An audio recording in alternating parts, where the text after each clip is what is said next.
All right, let's go into some bold Steelers predictions. And I'll be very honest, I'm just going to come up with them on top of my head. I've only got one on my head right now.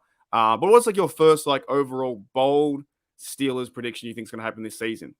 My bold prediction for this season, I think Naji Harris is going to win Offensive Player of the Year. He also is going to score 20 touchdowns. No, I'd say 15 rushing, 5 receiving, and he's going to have probably like 1,200, 1,300 rushing yards like that. And maybe he's going to have a total of 2,000 scrimmage yards. But I think he's going to have a great year since he has actually have an O-line now. His first year, he had 1,000 yards with a bad O-line. Second year, the O-line got better in the second half of the season, but overall, they were still a little below average. And he still put up 1,000 yards. And now with a new O-line, new guys added, I think he's going to go out there and Offensive Player of the Year. Okay, so that's pretty bold. You know what I mean? That's pretty good. I'd just say, okay, I can see that. I like the optimism there. I've got one for sure, which is it's going to counteract that, which I don't think both can happen. But for me, Naji Harris doing that, I think would be fantastic. I think we'll be in the playoffs for sure.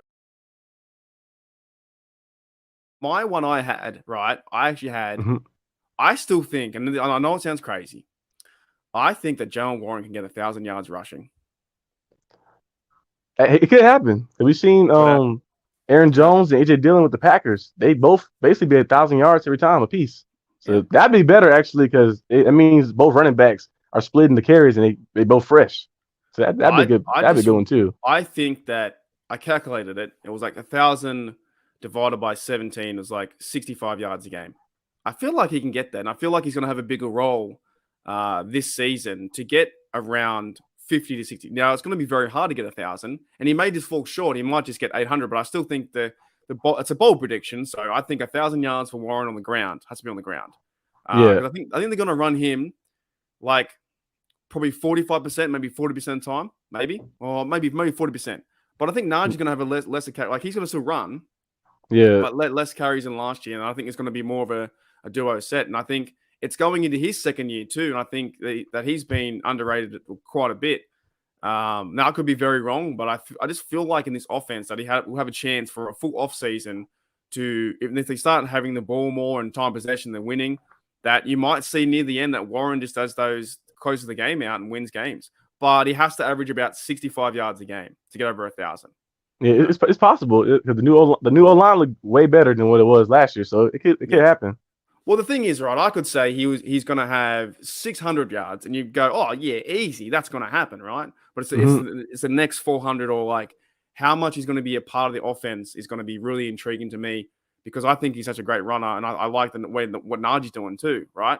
But I don't know if both outs can be the same time. Do you reckon? Could you have Naji being Offensive Player of the Year and have Warren to have 1,000 yards? That would mean we have to run the ball like the 49ers run the ball. You just run it like almost every play. I've got one here. There's a sack record that is James Debo Harris, and he's got 80.5 sacks, right? My bold prediction is that not only does Cameron Hayward break the sack record, he's going to break it first. And then TJ Watt is going to break his sack record. However, the same season? In the same game.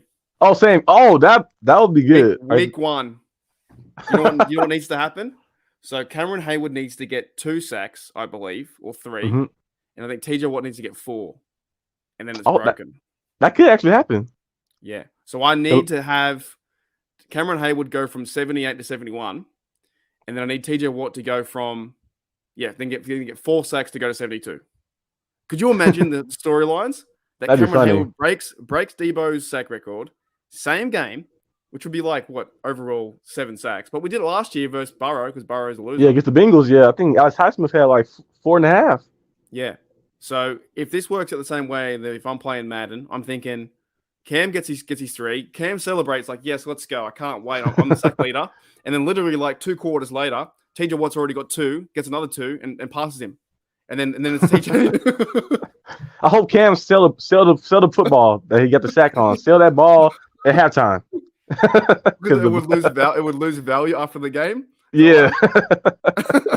You got to auction it off at halftime. I think that would be funny. I think that would be so like it would just be the disrespect to Cam that TJ would do to Cam.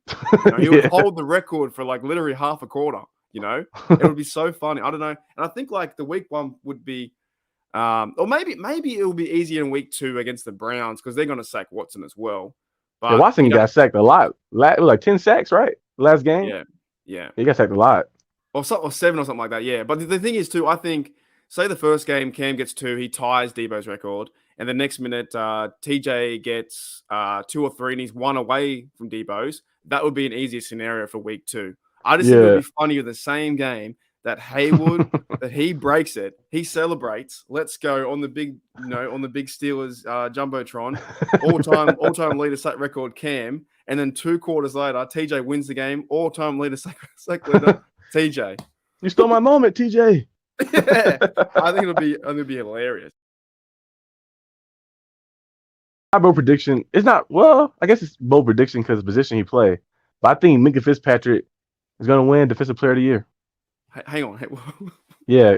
He plays a safety, so it's kind of hard for safety to win because Palomalu won one, but it's kind of hard for safety to win nowadays. But, hey, you never know. You've got the Steelers winning the Super Bowl this year, haven't you? Because, honestly, you've got Naji Harris winning Offensive Player of the Year, and now you have Minka Fitzpatrick winning Defensive Player of the Year. That's not bad. I don't mind that. I don't mind. That's pretty bold, man. That's